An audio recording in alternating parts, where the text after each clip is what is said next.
Resting my head against the window, swaying with the rhythm of the train, I just gaze out at the scenery as the buildings turn into greenery.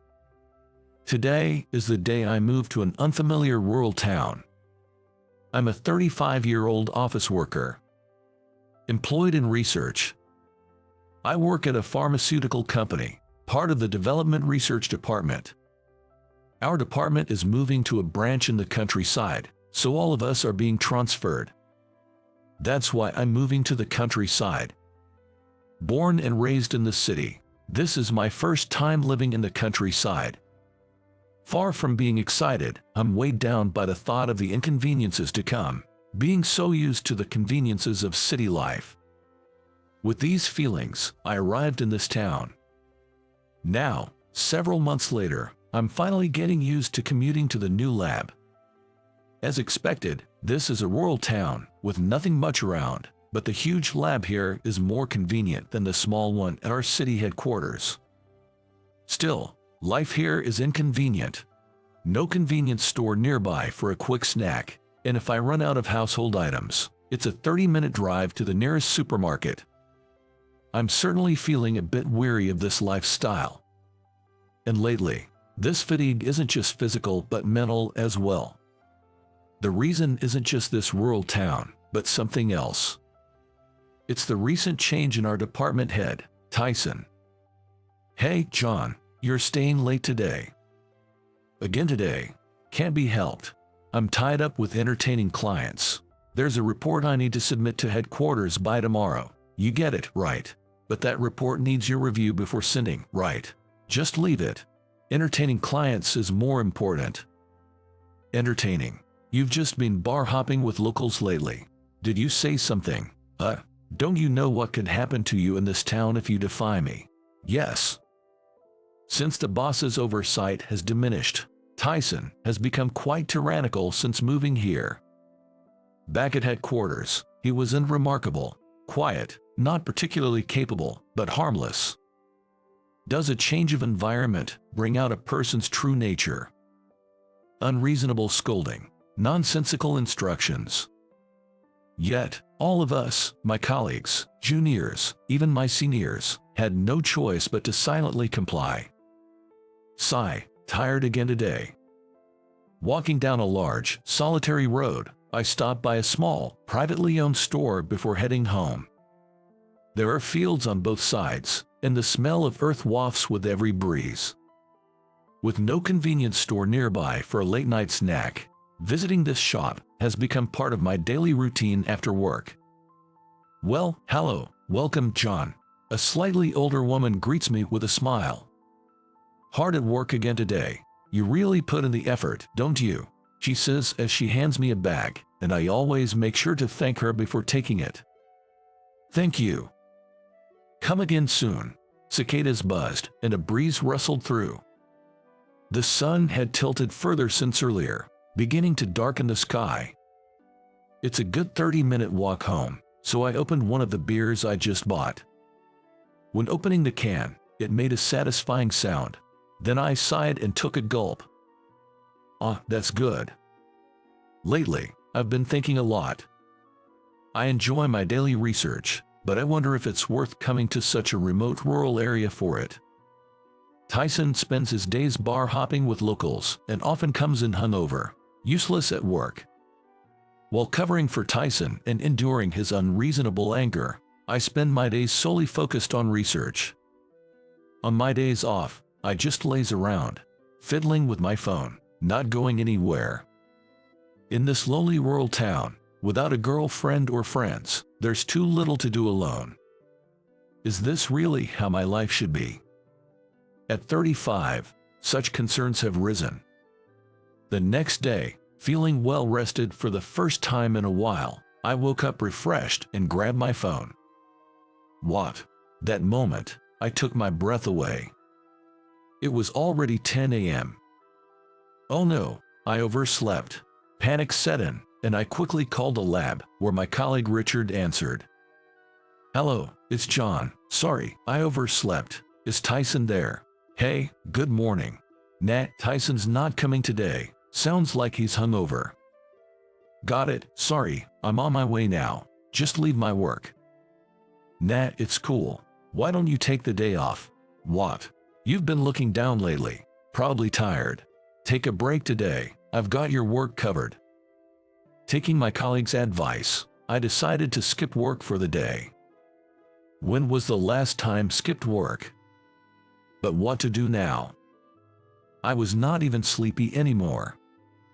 As I opened the curtains, thinking this, the sunlit mountains came into view. Huh? The mountains. Suddenly inspired, I quickly packed a towel and water in my backpack and set out for a hike. This is the first time I'm doing something like this since I came here. The air tastes good. Breathing deeply into greenery feels incredibly refreshing. I felt as if my constant complaints and gloominess were being replaced by the clean air. With a youthful spirit, I continued walking, aiming to go as far as I could. Rustling grass. Crunching soil. Amid these sounds, whoosh, I heard something like a fall. What was that? Rushing towards the sound, I found a woman in a tattered state, huddled on the ground. Wow! My shout echoed in response to the scene. Are you okay? Are you alive? Can you get up? I kept calling out desperately. Responding to my voice, the woman slowly opened her eyes. Oh, you're awake. When the woman noticed me, she seemed flustered and whispered in a weak voice, I'm okay. The woman forcefully sat up, said, in a soft voice, and held her ankle with her hand. Does your ankle hurt? Just a moment, please. I took out a first aid kit from my backpack and got out some ointment and bandages. I'll do some first aid. I applied the ointment to her ankle, used a nearby twig as a splint, and wrapped it with a bandage. There, that should do for now. Thank you so much. I was surprised when I heard a noise and then saw you sliding down from above and curled up here. I slipped on the path up there and, before I knew it, I had slid down here. That was close. She kept thanking me over and over, grateful I happened to pass by. Thank you so much. My name is Maria. I'm John. If you don't mind, I can take you to the hospital. I couldn't possibly ask you to do that. I can walk by myself. Ouch. See, you're still in pain. You can't walk like that. Don't force yourself. And don't mind if I smell a bit sweaty. As I said this and squatted down to let her climb on my back, Maria hesitantly got on. I can't believe you're doing all this for me. I'm so sorry. No worries. Carrying her on my back, supporting the backpack with my stomach, we slowly descended the mountain, chatting about various things. Maria had also moved from the city, and today she had taken a day off before starting a new job to visit this mountain. We especially hit it off talking about the differences between city and rural life. Eventually, our conversation shifted to more personal topics. Do you work at that big research lab? Yes, I do. She looked surprised. I moved here after our department transferred from the headquarters. Is that so? After thinking for a bit, she asked me another question. How is your job?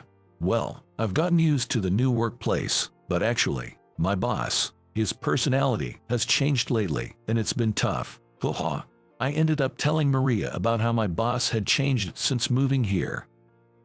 How he started acting superior as if he was the top dog, looking down on his subordinates, not doing any work, and using company money to go bar hopping with locals under the guise of business entertainment.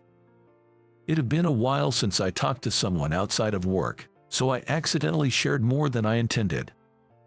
Maria listened quietly and said, "That sounds tough." Feeling I had overshared, I quickly added, "I've been feeling down lately, but coming to the mountain today made me feel refreshed. It's like I can now focus on working together with everyone. Thank you for listening." After our talk, I carried her down the mountain in silence and took her to a small hospital at the foot of the mountain. She assured me she could take a taxi home, so I left. I thought waiting might scare her. By the time I realized, it was already evening. It had been a while since I felt this uplifted in the evening. Thinking of Maria's smile made me feel refreshed on my way home. In the following weeks, life continued as usual, with my work, looking after my juniors, and covering for Tyson. I was getting used to life here, and the warmth of the small rural community grew on me. The kindness in a rural town is something you don't often find in the city. Then, one day, I got a sudden call from headquarters. Had they found out I skipped work to go hiking?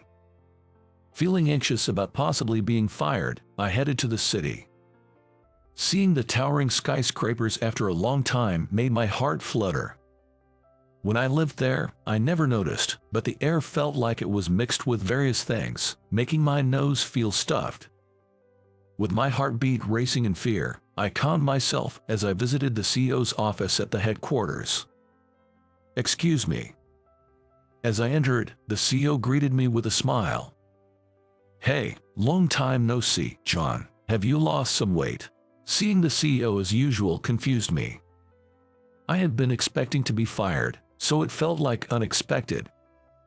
The CEO engaged in some small talk for a while, and I went along with it. The main topic didn't seem to come up. What was this meeting about, after all? Just as I was wondering, there was a knock on the door. "Come in." The CEO responded, and the door swung open energetically. To my surprise, the woman who entered was Maria, the one who had injured her foot on the mountain. "Wait, aren't you the person from that time? Why are you here?" Surprised, I stared at her as she blushed and shyly said, "I'm sorry about the other day." The CEO, addressing Maria, urged her, "Come here." While I stood there with a puzzled look, Maria cleared her throat just like the CEO and began to speak. "Thank you for helping me that day. My injury has completely healed, thanks to you. I apologize for the late introduction, but I'm Maria, the CEO's daughter." "CEO's daughter? Why were you in that town?" "So, you hadn't heard. That confirms what I said was true." "That's right." Lost in their conversation, I struggled to follow. "Tyson is no good anymore. There's no information sharing at all." "Indeed. Excuse me." Unable to hold back, I interrupted, and Maria smiled at me. "Actually, I was supposed to join the development research department in that town, but I injured my foot and had to return home for recovery. I had told Tyson to convey this to everyone, including you, but it seems no one was informed." "Yes, I heard nothing about it." I brought up the need for reform to the CEO right after hearing about the department's situation from you. "That's what I wanted to hear from you," the CEO added. "Is that so? But why me?" "Because your attitude towards work is admirable." "Really? What you shared while carrying me mirrored what my mother used to say." The CEO nodded at Maria's words. "Cherish unity, as you said. It's similar to my late wife's philosophy. She passed away 25 years ago from an illness. It was the first time I felt like my heart was torn out. Since then, I've immersed myself in work. Maybe to recover. I've been working to reduce the number of families experiencing what my daughter and I went through, increasing lives saved by medicine. So, our company's foundation is built on my wife's words. Cherish unity. The people waiting for our medicine are not strangers. They share our fate." "I see. Which brings me to this. I want you to take over as head of the Development Research Department." Hearing this, I felt a shock as if struck by lightning. "Me? I'm honored, but why?" I was so flustered that I repeated the same question, then embarrassedly shut my mouth. "The Development Research Department is the heart of our company. I want someone who sees helping people as natural and shares my vision to lead it." The CEO smiled warmly, a soft expression I felt I was seeing for the first time. I felt a surge of energy welling up inside me and simply bowed my head. "I'll help too. Let's work together." "See you later then. We'll take care of the formal procedures another day." As I was about to leave the room, saying thank you in response to the CEO's words, I heard a clearing of the throat. "And as a father, thank you for helping my daughter. I'm truly grateful. Things will get busy, but when you have time, I'd like to properly thank you." The CEO bowed slowly. "Don't do that. Please raise your head." I only did what anyone would do as a person. Upon hearing my words, the CEO slowly raised his head, looked into my eyes, and said thank you again. I bowed to the CEO and left his office with Maria. Well, I never imagined it would turn out like this. I just gazed out at the view of the buildings turning into greenery. I was reminded of the day I moved.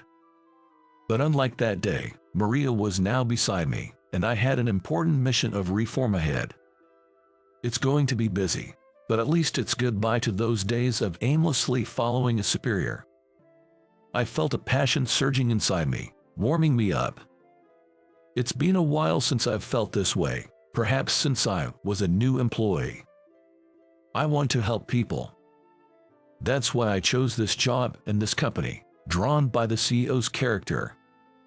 I had always wondered if it was the right choice, but now I realize it's not about validating that choice, but about making it right. I'll continue to devote myself to research for others. The future surely looks bright.